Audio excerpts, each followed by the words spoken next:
What's up you guys, I'm Dan, this is Frugal Not Cheap. In today's video I'll give you my 3-year review of my 2017 Tesla Model S.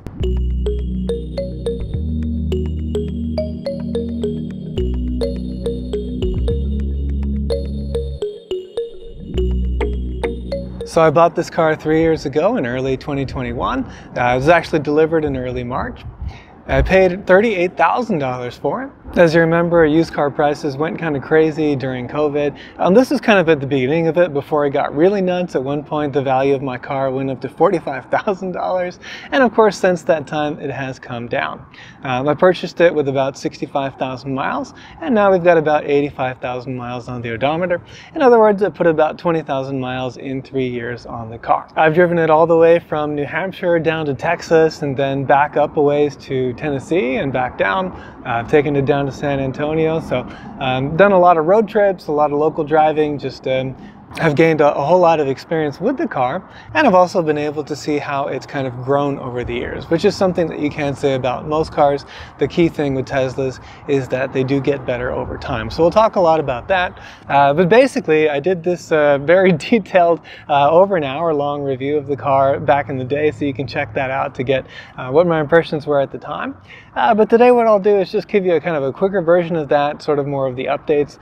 What do I think now about the exterior, about the interior, about the software, convenience features, and then we'll go for a quick little drive to do the kind of the conclusion.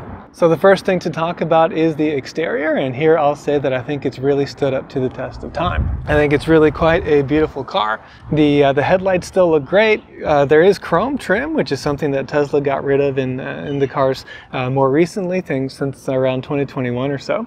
But I still like the way that the chrome looks, and I like the way the wheels look as well. And then I do have the more modern front fascia, which was introduced in around 2016 or so, where they got rid of that sort of bubble nose cone deal. And so that means that even though my car is now 7 years old, it still looks quite new and you know, in line with what's out there with the newer cars as well. I would say the car really looks lovely from all of these kind of front angles and side angles and all that. Here's the side profile of the vehicle, and I think it looks lovely from this angle as well. This is another great angle, sort of the rear quarter. And here in the back we can see all of the badging. This is a Model S with the 75 kilowatt hour battery, and it is rear wheel drive. A little bit more of a driver's car, I guess, I don't know, rather than the all-wheel drive. It also does have coil suspension rather than the air suspension, so it was kind of a unique, kind of cheaper, sort of driver's oriented version of the Model S. We have both the T logo and also Tesla written below that. So I think it's really quite a pretty car from almost any angle. Let's jump inside and take a look at the interior. The door handles do auto-present as you approach the Tesla, as long as you have the key fob in your hand. And I think the interior of the Tesla Model S has stood up to time pretty well. So we have here in my version, this is the last version of the car that did have leather. So we have this kind of great black and tan thing going on with you know, a leather tan door card, and then of course black down here as well, also leather. Then we got some of this metal trim over here. This is cool to the touch that it is actually metal. And then the door handles are metal as well. Materials are quite good on the inside, I think, though the leather isn't quite as supple as some of the others that I've tried, but it is still decent leather. So these chairs are nice and soft and very comfortable. Leather wrapped steering wheel over here. And then we have the instrument cluster and then the main screen. And one thing that I really like is all of these lines and just the way that even the door card looks very different from other cars that are out there. You've got that kind of angular area. That is actually where you would pull the door in. So that's kind of like the door handle. And we'll look at that more closely here on the driver's side. So here, this is the driver's door. You can see all of our door controls down there. And then up here, you've got that very interesting sort of handle. So we'll just grab that and pull the door closed. The mirrors do automatically fold in when you leave the car. And then as you approach it, they'll fold back out automatically as well, which is really cool. So here we have the instrument cluster. More on that later as we talk about the UI and convenience features. But nice little Tesla logo here. I think that's plastic just because of the airbag and all that's going to deploy. But we do have metal trim down here at the bottom, and it is a flat bottom steering wheel, which is nice for legroom and also for, I guess, sportiness. Anyway, pretty soft materials here where your knee's going to rest, but it could be plush, more plush. And one thing that I will note here is that in general, the build quality for Tesla vehicles has vastly improved over time, whereas vehicles that are a bit older like mine, you do have a lot of kind of squeaks and rattles. So when you push things like that, you can hear that. Everything's not sort of super, I don't know. The new cars are much better, where if you did that, it would make a ton of noise. I do have a little bit of a rattle that comes sometimes in here, and then there's another place in the rear that that causes a bit of a rattle as well when we're going over rough terrain. But generally I'm playing music and I don't notice these things at all. And we do have a little bit of wood in the vehicle as well. In my version it had the premium upgrades package, so we have this wood panel here which opens up to reveal storage. It is customizable. You can, you know, rearrange these however you want. There's a ton of storage back in front over there, because actually if we pull this out, you'll see I can reach in here and I've got my game controller so that I can play games with the UI. And then also got one of these handy things that has a one of these in order to break the glass in case you are underwater.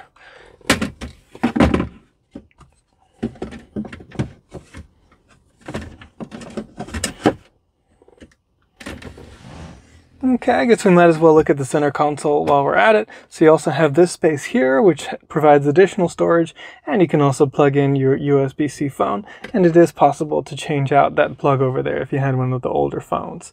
And this happens to just fit my Galaxy Note 20 Ultra snugly, but just right. So again, we have the kind of large storage area and a couple cup holders down there.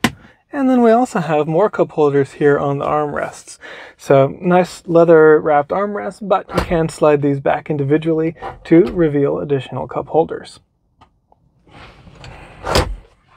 So here you can see that wood trim carrying over on the passenger side, and we have sort of the metal or aluminum kind of encircled air vents. Really, this is the old style, whereas the new Teslas, you don't see the air vents at all. They're kind of hidden within the interior trim. Then here we have the glove box. I do have a pin set for my glove box, but once you enter the pin, then the glove box pops down. It is a little bit damped maybe, but it is not that great, but it is lined with felt, which is a nice touch, and just keep down some of the rattles in there. And it's a decent size. It's not huge, but it's a decent size.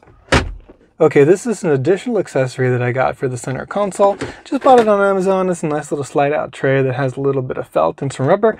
Keeps things from rattling as well. But it is nice to have something in here, because otherwise everything would just be popping out when you hit the accelerator pedal, because, well, this car can certainly accelerate, even one of the older models and cheaper models like mine. Across from the glove box button, you have your hazards over here. And then up on top, just want to point out we do have a nice soft Alcantara microfiber here, then a little bit of leather, and then the speaker grill up front. And if we look up here, then we also have a soft cream colored or tan colored microfiber as well, this Alcantara, all along the headliner, which covers, you know, this area here, and then also the A, B, and C pillars as well. So that's quite nice. And looking over at the driver's controls here, we have all four windows automatic up down. We have the safety, I guess, for the windows, and then we have this in order to adjust the side mirrors, choosing this or that to select the left or right mirrors, and then this middle button here will fold the mirrors in and out. And then in terms of what we have here for stalks, this is something that's definitely going away with Teslas. The new Teslas do not have stalks. These actually come from Mercedes. You've got your wipers over here. This also serves as your turn indicators, which a lot of people don't seem to have paid for the option for, because you never see them turn on their blinkers on the road. All right. Then over here we have the drive selector. Push to park, rear drive, and neutral. And then we have one more down here. A little bit hard to show you, kind of below the steering wheel, but here, this is basically cruise control, which also controls autopilot and full self-driving supervised. Yeah, this will control kind of your distance or assertiveness, is this kind of scroll wheel here. It used to be that you could change the speed by going up and down. A small push would increase by 1 mile an hour, and then a large push would increase by 5 miles an hour. And then the same thing in the other direction going down. And then also by pulling this thing towards the driver, that will engage the system. It used to be a double pull, and now it is a single pull. This vehicle does not have the premium audio package, and so we only have 5 speakers in the vehicle. There's one in the center over there, kind of by the windscreen, and then of course we have the 2 in the doors, one here and then one on that side, and then there's 2 more on the rear doors as well. So speaking to the rear, let's jump back there and then we'll come back and look at the UI and all that. Here we can see that in the rear, the materials do carry over quite nicely.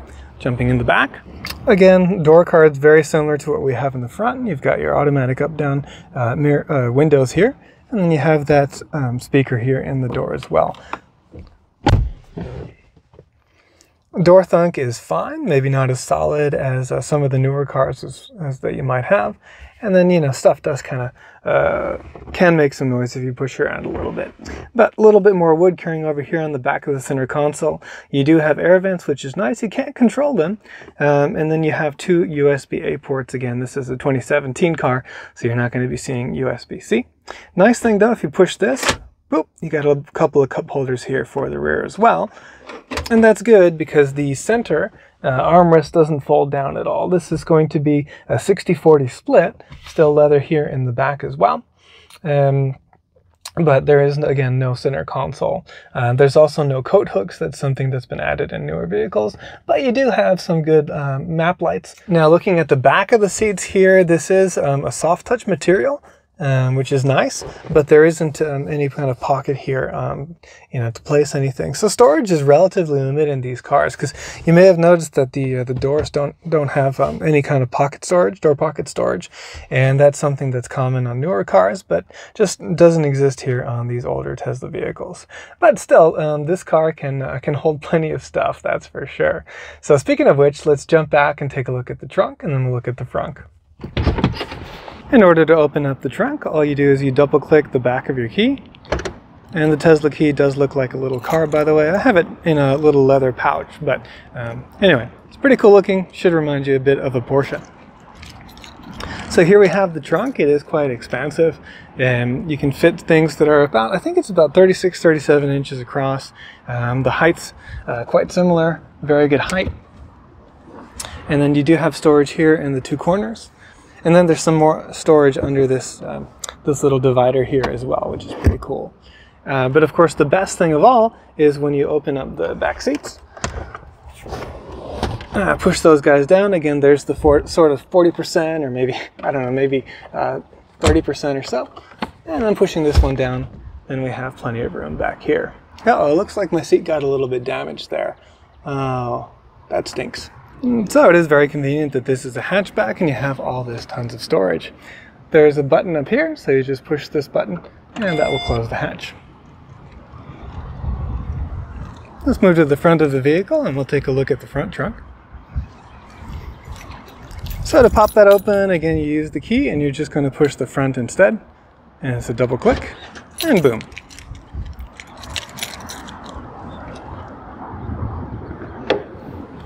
So it is on pneumatic struts, which is nice. It isn't power open, but it's still nice. And then we have a nice felt-lined front trunk here, which is quite spacious as well. Usually put, you know, takeout or maybe a little bit of groceries or anything that you don't want the smell to intrude into the cabin.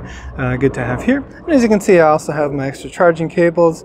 I've got a tire inflator over there on the left, and on the right I've got these little pucks that you use in order to jack up the car if you need to, and then of course our tow hook as well. But thankfully we haven't really needed any of that stuff besides the charging cable adapters that can come in handy sometimes. So again, it's not powered, so you do have to close it manually, not a big deal. And then you're just going to push your hands both on this side and on that side in order to close it. Boom, all set. All right, next let's go and take a look at the UI. And of course, Tesla being very much a technology company, you would expect that their UI would be really, really good, and I believe it is. So here we have the main instrument cluster. It is customizable on the left and on the right. You can add different things. So on the right here, we're using the right scroll wheel. I could choose to show a clock, show my media, which unfortunately USB album art is still broken. It shows the album art for the first album that you play, but then it stops changing as you move to the next song, which is really annoying, so I don't usually use it. You've got your energy consumption, trip data, and then also your tire PSI, that's the car status, and then if you had a phone call, it would let you know as well. I usually keep it empty because I'm doing FSD, and so you'll see what that looks like later. On the left-hand side, we have a lot of the same options, but really the left-hand side is dedicated to navigation. As you can see here, it says no route planned right now, but this side is for really for the nav. All right, that's the volume, which does go up to 11, by the way, and that's using the left scroll wheel. So left scroll wheel for the left side of the screen, right scroll wheel for the right side of the screen, which is intuitive. All right, so here we have the main screen.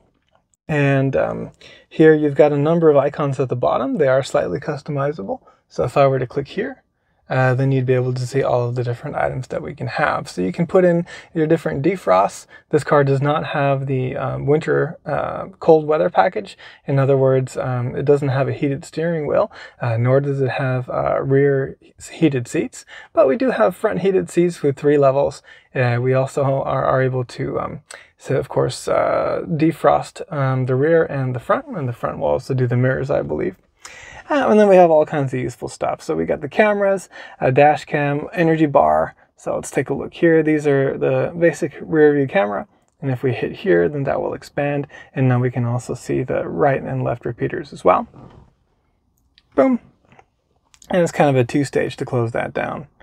And then you've also got dash cam, which is great as long as you have a USB drive outfitted. Then you'll be able to store a bunch of footage. It's basically always recording, but if you hit the horn or hit the button up there, then it will save the clip and make sure it doesn't get overwritten. So that's how that works, and it's pretty great. In recent updates, they have really improved the performance of the dash cam viewer. So it's a little bit slow to load still, but once it gets going, then kind of jumping from one part of the video to the next is a lot faster, which is pretty great.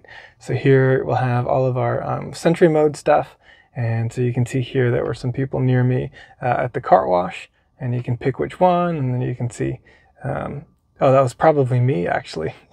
yeah, it was probably just recording me washing my own car. But as you can see here, the UI is really nice and snappy. I can switch views, and it all happens very quickly. I can also change times in the video. Oh, very cool. Look at us going through the car wash. All right, so that's the dash cam. And then we've also got our energy consumption chart, which is pretty neat. On this note, I'll say that the battery's degraded about 9%. The original estimated range was supposed to be about 250 miles, and I've got, again, about 9% less than that now. So, you know, still pretty solid, but not quite as much as it was before. Then you've got the phone, which will show your contacts, and then your calendar. Your calendar will sync to your phone over Bluetooth if you decide, so I've done that, which is great. Then you can do text messages, which you can also send and receive text messages by voice. And then the theater is really cool. Here we've got our Netflix, Hulu, YouTube, Twitch, TikTok, and Tesla tutorials. And because this car came with lifetime premium connectivity, then it always has a LTE connection from Tesla. And so I'm able to stream those videos whenever I want, which is really cool. So we could go over to Netflix, for instance, pick our profile, and there you have it. And it does play, you know, quite well. And one of the really cool things about using the car in order to watch videos is that, of course, it uses all the speakers, so you have surround sound and a really good sound quality as you're watching TV shows, or, well, you can watch YouTube. You can watch this channel on YouTube in the car, which is kind of cool.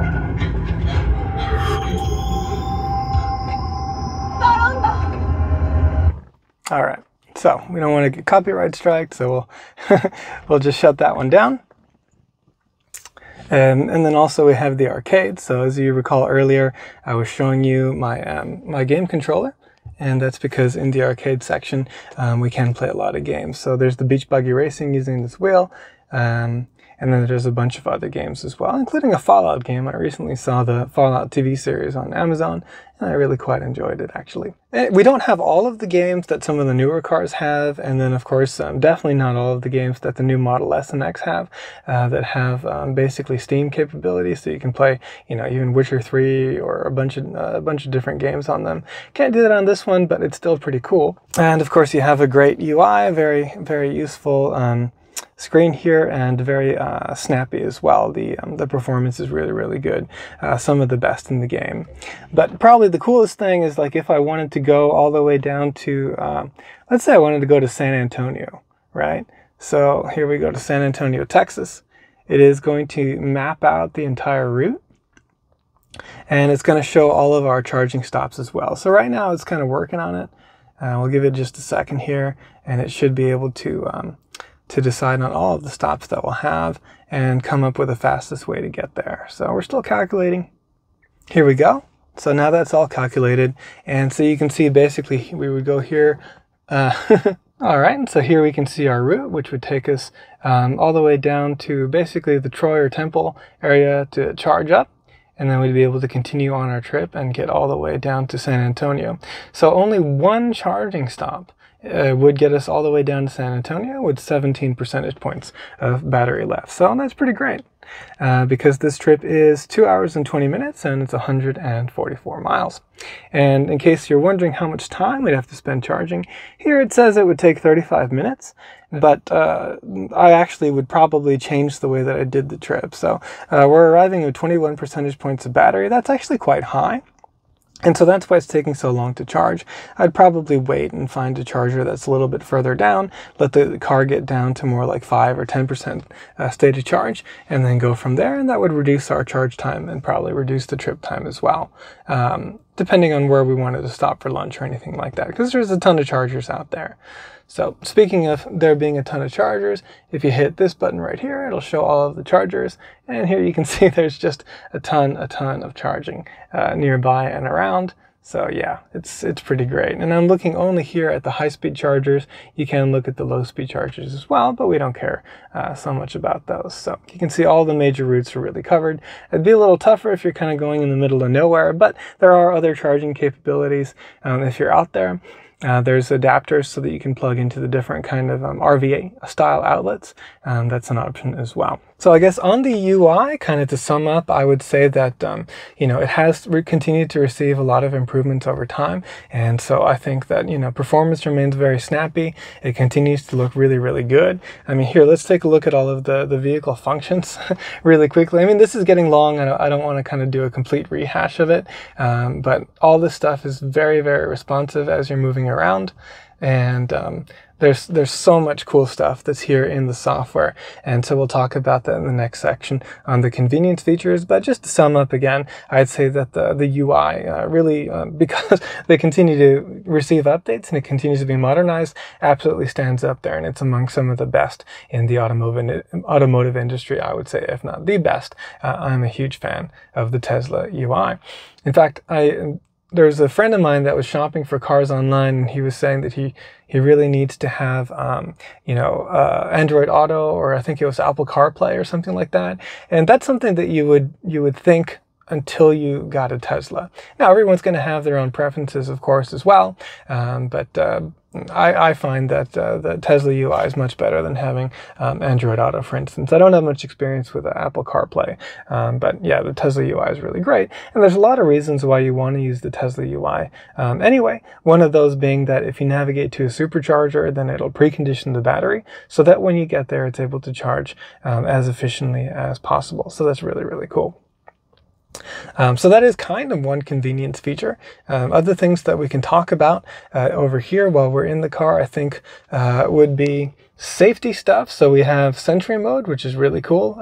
So you saw earlier how it was recording the dash cam stuff, where we can honk the horn or hit the button to record footage while we're driving if there's an incident. But also when you're parked, you have this Sentry mode that's constantly monitoring, and if someone messes with their car, it's going to record that, as you saw there while I was recording me at the car wash. So that was pretty cool. And you can decide where it's going to be happening. You can set a pin to drive, which is great. So even if someone were to steal your key, they would not be able to drive and steal the car without having the pin. You can set a glove box pin as well in case you use valets a lot. You can set a speed limit for your teenagers. You can set overheat protection to make sure the car doesn't get too hot. It is getting pretty warm in here. I don't have the air on. And then you also have this automated 911 calls if the airbags deploy. That's a new feature that Tesla added to the vehicle, either late in 2023 or early 2024. I can't remember. And then, of course, we have all this other stuff in terms of the security alarm, park assist chimes, which are useful as well. And then I have Joe mode on, which basically makes it so that the chimes sound pretty much mostly for the driver, and they don't intrude into the passengers or the rear especially as well, because you might have a kid in the back, and Joe might be trying not to wake up his kid in the back was the idea. What else have we got here? You can change the level of acceleration, your steering mode as well, the amount of regenerative braking. You can do creep, which basically makes the car kind of keep moving without hitting the accelerator, but that's kind of a weird thing to use. It does have a slip start feature, which is useful if you're in the snow, sand, or mud, and that's great. It's got this extra range mode, but I never use that because it can cause some issues with the HVAC a little bit. And here's your charging, where you can set your charge limit, and it tells you, lets you know kind of how much you paid. You can see I spent a whole $1.86 at my last supercharging session, so that was pretty cool. The other convenience features, of course, if you can set it to lock the doors when you walk away, also to auto present the door handles when you come up, to unlock the car when you go into park. So I've set all of those features on. And I've set it to be centered on the driver door as well. It doesn't unlock all the doors, just the driver's door when I walk up to the car. It will also let you know if you've left doors and windows open in your vehicle, and you can tell it to exclude home, but I want it to let me know kind of everywhere that I am. And then here's the auto tilt mirrors, so when you go into reverse, it'll automatically tilt the mirrors so you can see down, although it doesn't really matter because I use the cameras all the time anyway. The mirror auto fold, and then of course the automatic wipers. Some people have complained about the automatic wipers, but I find that they work really, really well. And we also have automatic high beams as well. So those are great at nighttime. If there's oncoming traffic, they go back down to low beam. And then when the traffic is gone, it goes back up to high beam. And that also kind of depends on the context, how much ambient lighting there is from street lights and that kind of thing. You have to turn your front fogs on from here, which is a pain. There's not kind of a stalk or a quick button to get to do that. But then again, how often do you really use your fog lights anyway? The car does have ambient lighting at night as well, and you can check out my old video to see about that. And then you can set here the dome lights as well, and I have them set to auto. Here you can change the brightness and appearance of the screen, and there's a mode so you can kind of clean the screen as well. And you can change the units and all that kind of stuff also. Here's all the trip information. And then for navigation here, you can set it to use HOV lanes. And let's see, that's the trip planner that we use and all that stuff. This will basically change the route depending on traffic conditions. I find that very useful. And you can choose to avoid tolls or ferries as well. We already looked at safety over here a little bit. Yeah, the Sentry mode and all that stuff. Under the service menu, you have some options here as well, which is kind of cool. You can take a look at your different cameras and whatnot. But then the big thing, of course, is here in the software, where you can name your vehicle. I've named my car Natalia. You can see here we're at 84,000 miles, just under. And so, again, we've added about 20,000 miles. Well, actually 19,000 miles since I got the car 3 years ago. This car does have the full self-driving package, and then also premium connectivity. And here you can see the current software version, which is UI version 11, but full self-driving version 12.3.4, which is really, really awesome. And then if your car had any upgrades available, you'd get them there, but my car has all the upgrades available for it. So really the last thing to talk about is going to be, the driver safety features, I think, which is you've got traffic aware cruise control is one thing, then you've got auto steer, and then you have full self-driving. And you can change the profile to be chill, average, or assertive. And then you can also kind of set the whether the speed is going to do automatic speed offset or not. All right, I got to turn on the air. It's getting really, really hot. The air conditioning works very, very well in this vehicle, and it'll cool that down quite quickly. So while the air is going and it's kind of cooling down, I'll kind of give you the history of my car and my experience with the full self-driving. So when I first got the car, it had just the Navigate on Autopilot package. I bought it secondhand. And what that could do is basically take all of the exits and interchanges that you need on the highway in order to get to your destination. But once you got back onto city streets, so off of the highway, then it would basically only be able to do lane keeping, right? It couldn't take any turns, and I'm not sure that it could change lanes either. No, you had to disengage the system to do that, I think. Not 100% sure. It might have had lane changing. But certainly it couldn't take any turns, and at the very beginning it also couldn't stop and start with stoplights and stop signs. So then I paid I think $5,000 or so to get full self-driving, and then I also paid to get the media control unit upgrade from MCU1 to MCU2. And this gave me all of those features like the gaming, the arcade, and all that stuff. But it also meant that I could now have the car stop and start at stop signs and stop lights. And so really at this point, I didn't have FSD yet, but it was able to do most of my driving except for whenever I had to take a right or a left turn on city streets. I would still need to take those turns, but the car did everything else, which is pretty great. Then I think it was about 1.5 years ago, finally I got the invitation to get my cameras upgraded from RCCC to RCCB. Basically their ability to see color was improved. So I got the free upgrade to do that because I had paid for the FSD package. Mobile service came out, replaced my cameras, and after that, after a short wait, I was finally able to get my first version of full self-driving, which was a version of 10.69. So a version 10 build, 10.69. something. You can check out this video in my archives for all of my FSD drives, through different versions over that time. So since then, I've had full self-driving, and it was version 10 was pretty good.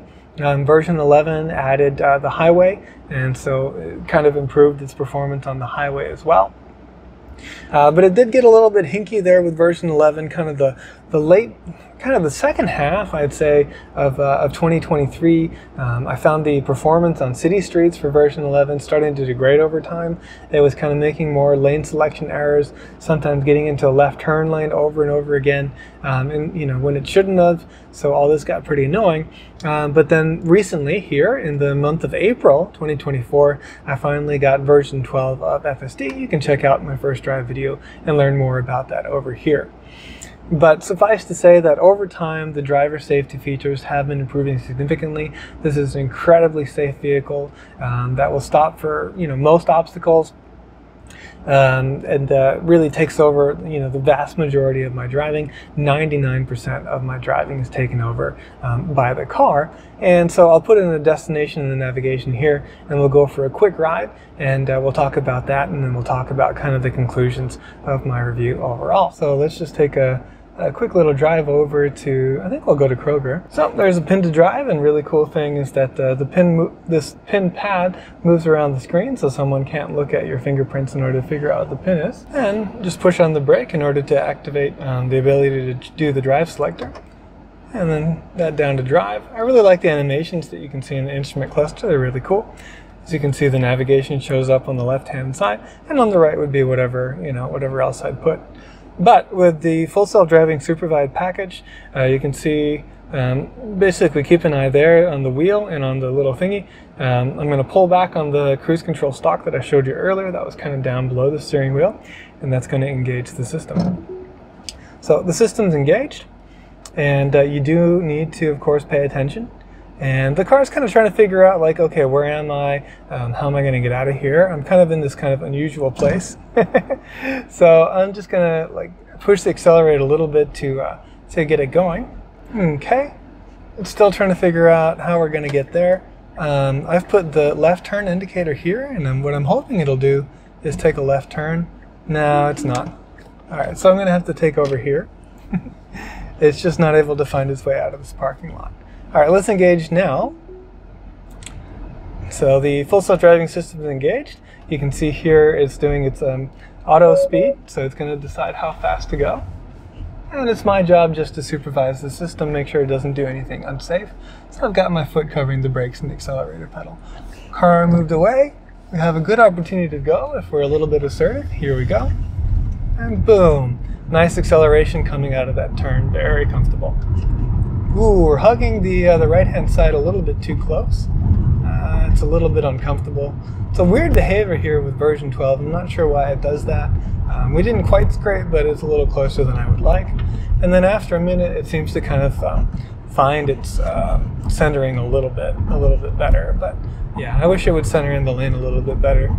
Previous versions would do that really, really well. Versions 10 and versions 11 as well. All right, but now we're good.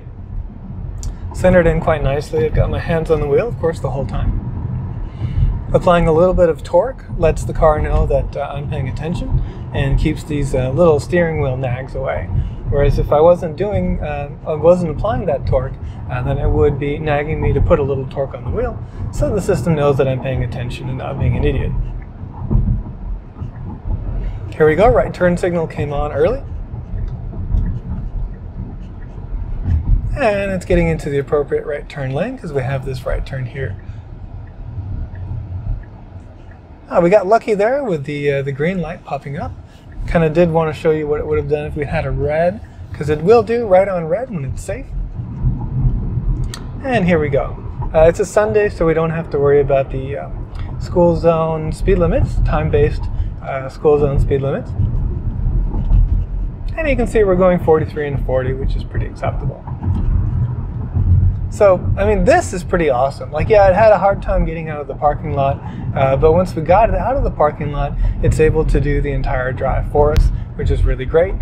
We can intervene a little bit, so if we want to get into the middle lane, for instance, all we have to do is hit the indicator left, and boom, here we go, moving away from that lane and into the middle lane, which I prefer anyway to get away from those curves. And we've got a left turn coming up in about 1.5 miles.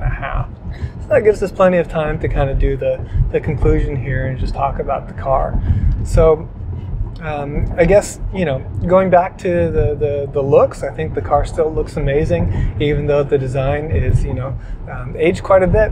Again, this kind of front fascia was introduced in late 2016, and I think the car still looks awesome, despite that design being now about 8 years old. On the inside, again, I think the car still looks amazing, but it does have a little bit of build quality issues in terms of, you know, a little bit of rattles and creaks and that kind of thing that the newer vehicles are much improved upon. But the software has kept up and continues to be amazing. Not only is it kept up, but I mean, the car is basically driving itself now, which is absolutely incredible. Doesn't mean it doesn't ever make mistakes, but you know, really like 99% of the drive now is the car, and it's incredibly relaxing and really nice to just kind of supervise the drive. And this version 12 is much smoother than version 11 was, especially in situations like that parking lot. And as we pull into Kroger, hopefully here in a moment, that's going to be much smoother than the earlier versions were as well. Much more capable than just in general. This is really a big leap forward from version 11 to version 12. So then how about value? Well, these cars are now kind of, I think around $29,000 would be the value of my car if it were in perfect condition or on the used market.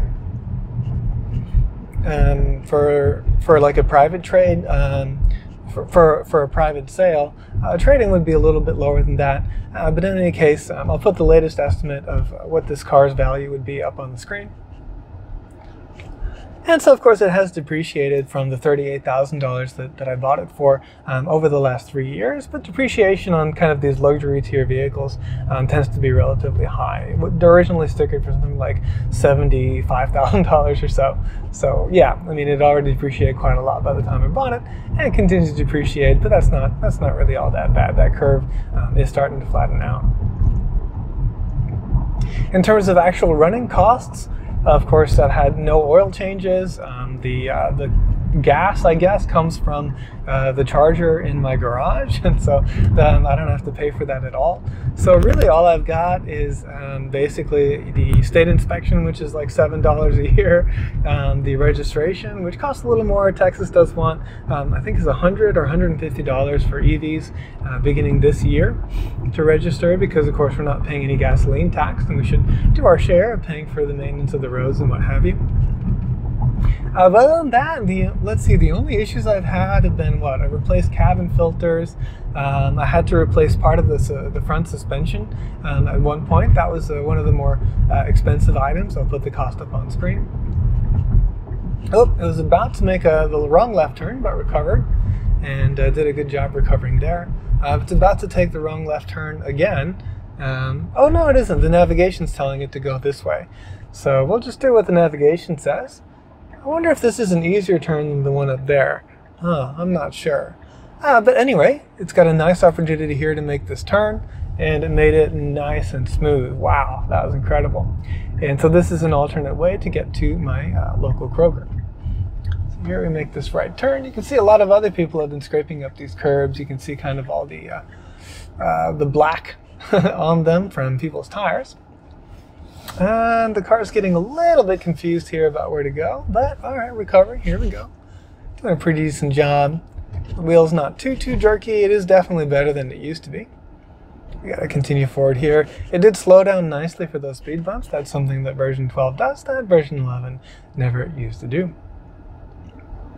And here we are, we made it to my Kroger, and I'm just gonna park here because, well, I'm not actually gonna go shopping. It's just wanted to show you. So on convenience features, oops. What happened? Where'd it go? Hang on. Yeah, here we go. I did want to show you that you can auto park. So here's the auto park feature where you just hit start and then the car will park itself in a parking spot. I'm not sure how well it's doing kind of reading the lines and all that stuff, but it's going to give it its best shot here. And we'll do that. We'll kind of wrap up here with the video. Oh, wow. Yeah, it's doing a good job here, lining itself up. Finally figured out where the lines are. I would probably do one more go at this because it's not quite lined up as good as I would have done.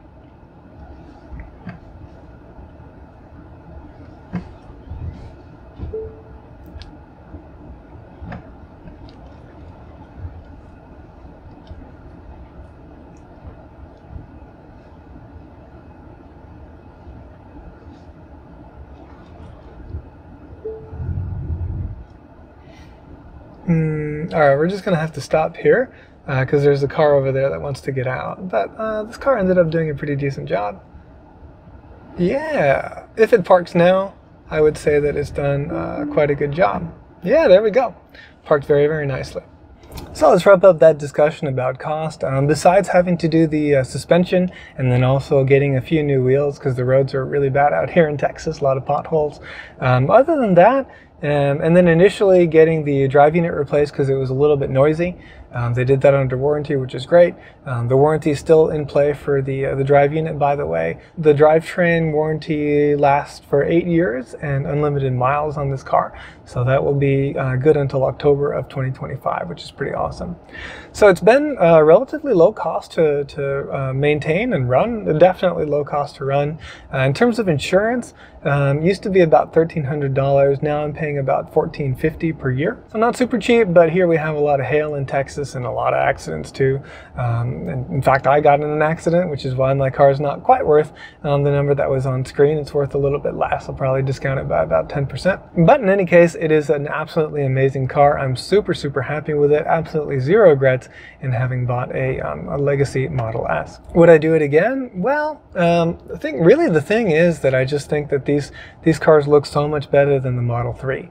And the Model 3 would be economically the wise one to get because, of course, repairs are going to be cheaper. They're a much more mass market vehicle.